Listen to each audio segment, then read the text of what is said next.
Hello everyone and welcome back to the channel. Today we're diving into some massive news that will affect thousands of people looking to work in the UK. The government has just announced significant updates to the UK sponsorship visa rules set to roll out in 2025. If you're a doctor, a nurse, a skilled professional dreaming of a UK career, or an employer looking to hire international talent, you absolutely need to hear this. These changes are big, and they could impact your plans, so stick around as we break down everything you need to know. First up, why is all this happening? The UK government is on a mission to reform the immigration system.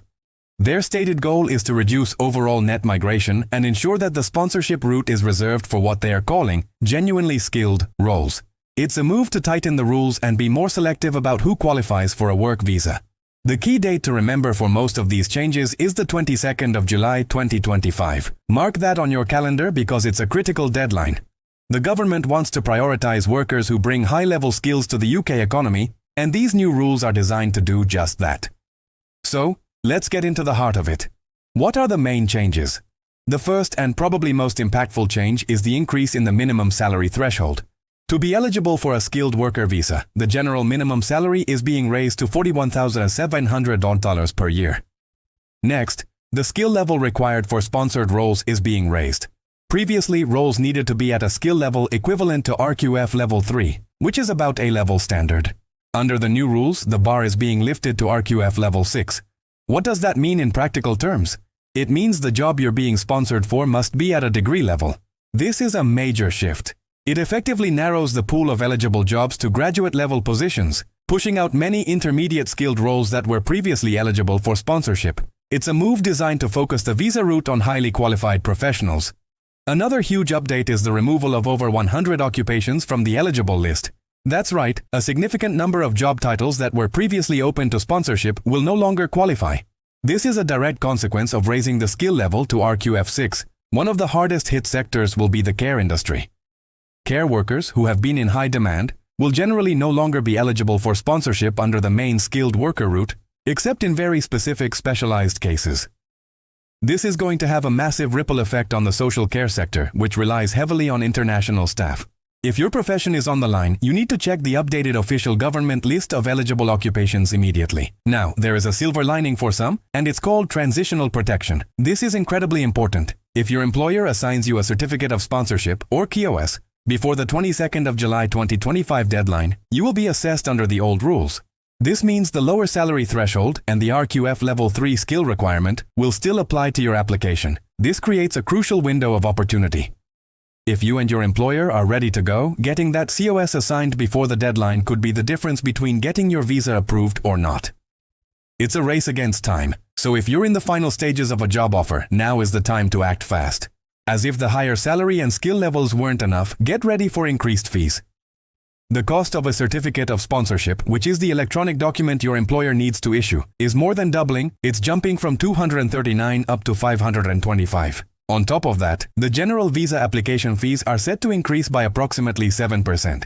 The important thing to remember here is that sponsorship-related costs, like the COS fee and the immigration skills charge, must legally be paid by the employer. They cannot pass these costs on to you, the employee. However, the visa application fee itself is typically your responsibility, so you'll need to budget for that increase. Let's talk about some other key updates you should be aware of. First, the government is cracking down on how sponsor licenses are used. An employer cannot use their sponsor license in a personal capacity, for example, to sponsor a domestic worker for their own home. This has to be for a genuine vacancy within the business. Second, looking ahead to 2026, there are plans to introduce a stronger English language requirement. The current B1 level will likely be raised to a B2 level, which is an upper intermediate standard. This means you'll need a more advanced command of English to pass.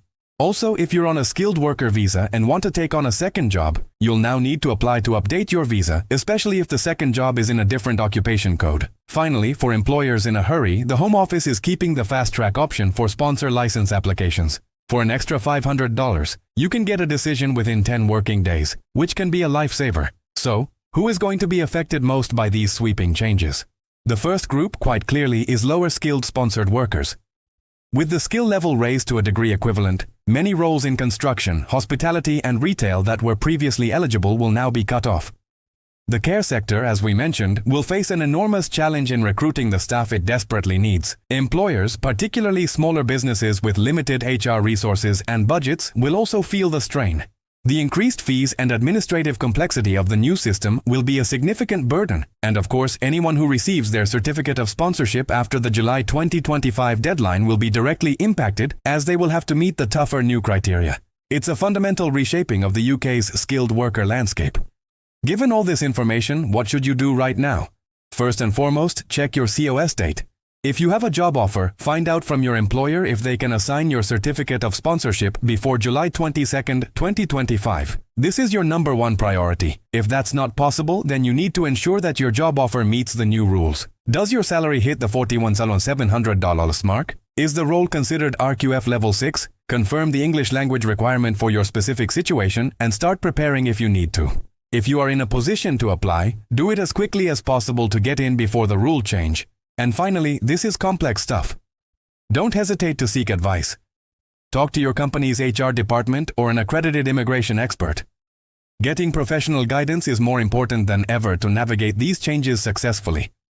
So, to quickly recap, the UK sponsorship visa rules are changing significantly from July 2025. The world of UK immigration is always changing, and staying informed is the best way to stay prepared. If you found this video helpful, please give it a thumbs up, and more importantly, subscribe to the channel and hit that notification bell. We'll keep you updated on all the latest developments as they happen. Thank you so much for watching. Stay informed, stay prepared, and I'll see you in the next video.